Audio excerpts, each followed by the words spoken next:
welcome up Shireen, who is just fresh from giving your TED Talk, right? Okay, welcome. Thank you. Thank you so much. Okay, everybody. So happy to be here and very, very excited to share the project because we were one of the grantees for the Blockly Accessibility Grant. Okay, we can applause for that. Why not? Yes.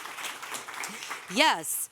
Okay, why this is a special project is because, unlike hearing and speaking people, deaf people learn differently.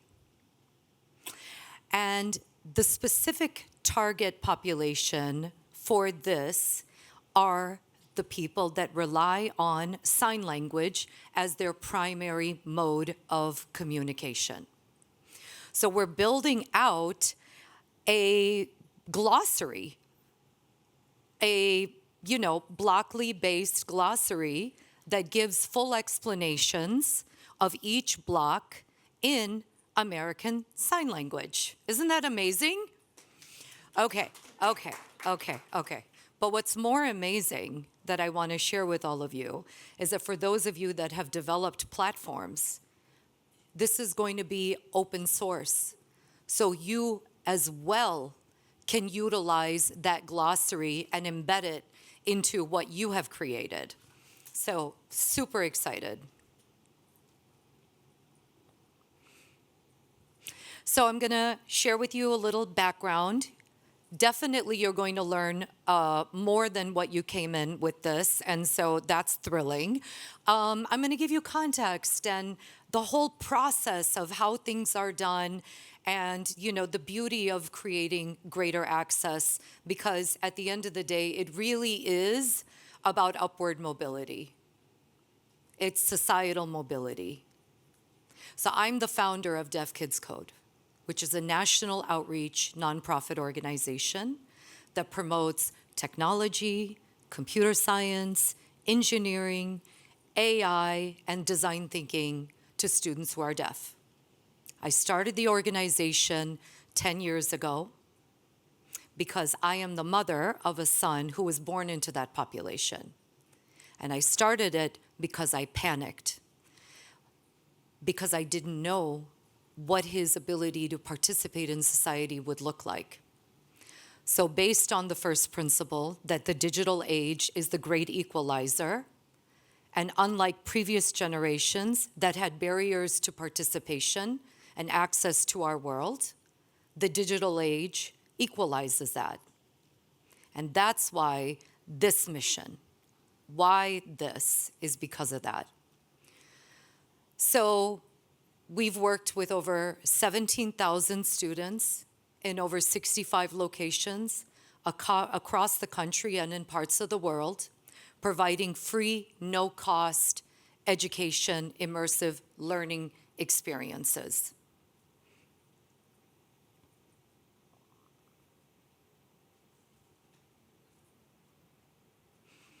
So what is sign language?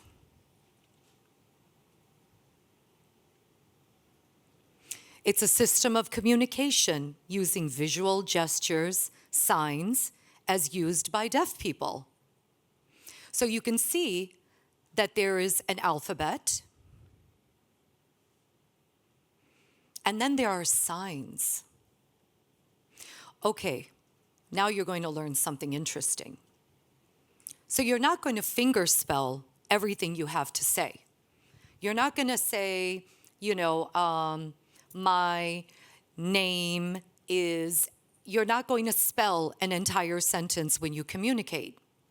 So the difference is that there are signs that represent the word rather than having a finger spell. Okay, so we're going to do an experiment. So I want all of you to turn to each other, and you're going to do this. How are you? And then you're going to reply, fine, good. Okay? How? Try it. How? You. That means, how are you? And then you turn to your friend or your colleague next to you and you reply, fine, I'm good. Okay, try it. Try it out. Try it out. Go ahead. Give it a shot. Yes! Hooray! I'm fine. I'm fine. Yes, I'm good. I'm good. I love it. Oh, that brings me such joy. Bravo. Okay, I love it. Okay. So sign language on a global scale. So how big do you think it is actually? Do you think sign language is only an American thing? No. How many sign languages do you think exist? Because every country has its own sign language, right? Brazilians have their own, India has its own, Mexico has its own. How many do you think exist?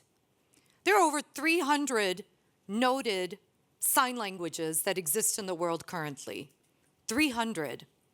Now, what's actually even more fascinating than that is that did you know that they also have their own accents? So someone from the Bay Area in California could have a different accent than someone in Chicago. So it has its own grammatical structure. It has its own inferences. It has its own structure.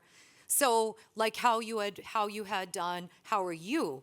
We didn't say, how are you? Two gestures gave you a full sentence. And I'll tell you why that's significant in a bit.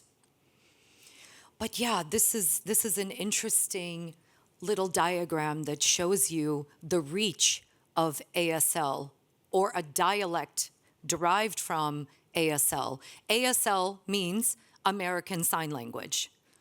So there's a lot of reach. There's a lot of reach. How many sign language users do you think even exist in the world? It's actually an astonishing number, more than what we would imagine. It ranges between 70 to more than 100 million sign language users active in the world that we know of, not the ones that we don't know of. So that's a significant reach. So my case and my challenge is that don't think that American Sign Language is only for a very, very tiny pocket, that is in its own silo. It actually has very far-reaching significance. So I just came up with this quote because I was so inspired. The world doesn't naturally bend towards accessibility, so we must be the ones who do it. That means all of you as well, so bravo to you for that. Okay, now I'm going to play this very small snippet video, but what I want you to do is I want you to focus on the captioning as relying on what the presentation is. I want you to just try to follow along the tutorial by reading the captions only.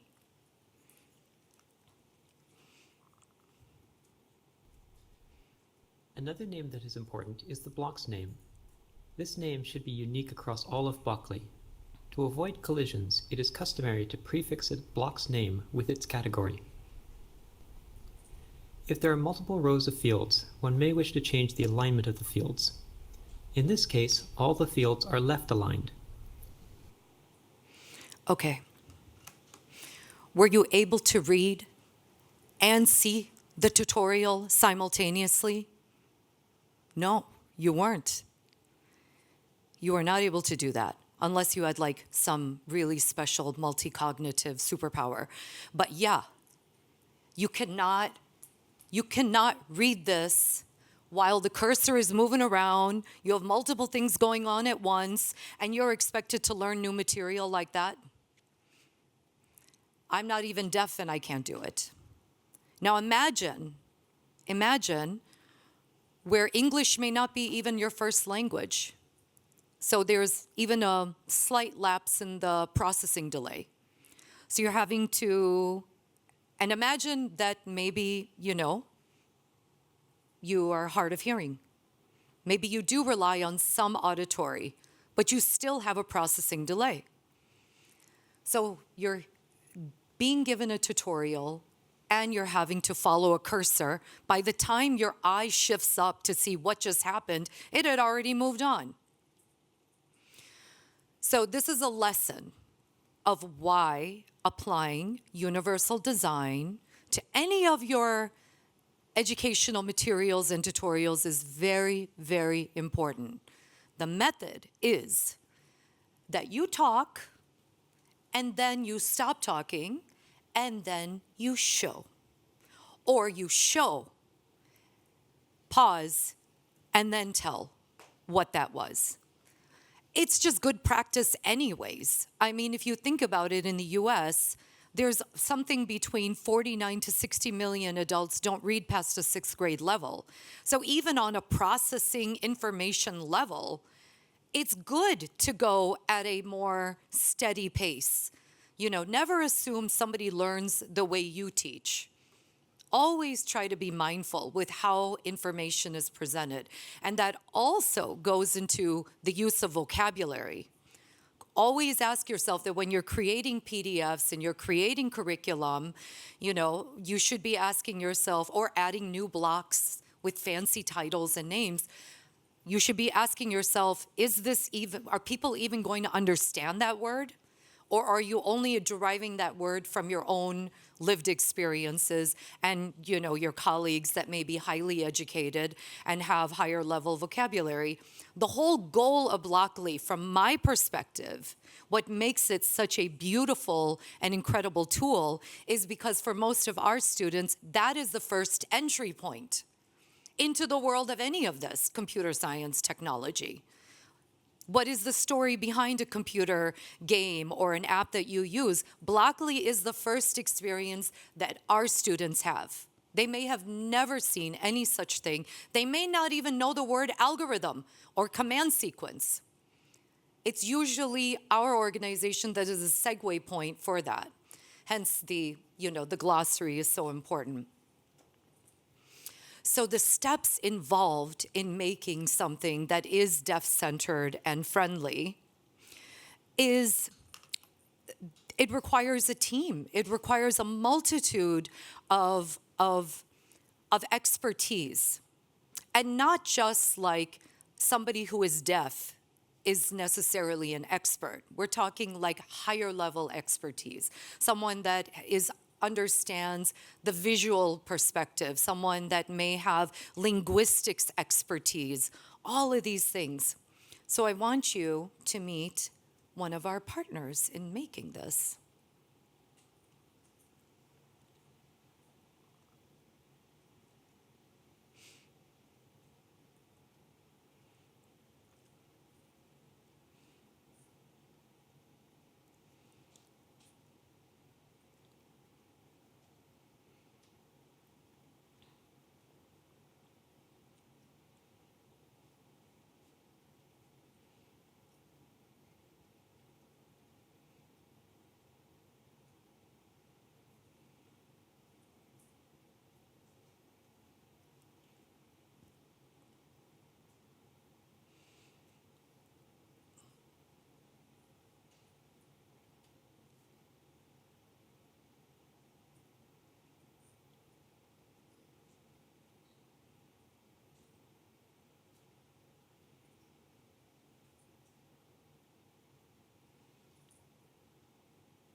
Okay.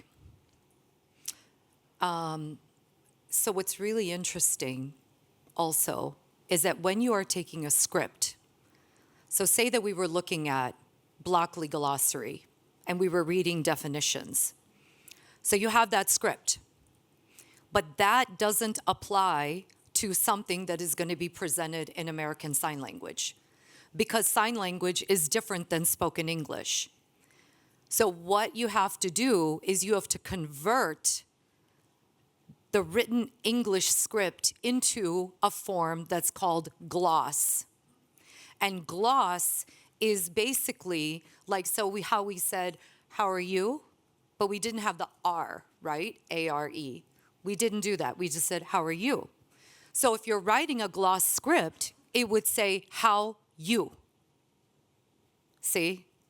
So even with that approach, it is different. And that requires, the deaf lens and expertise.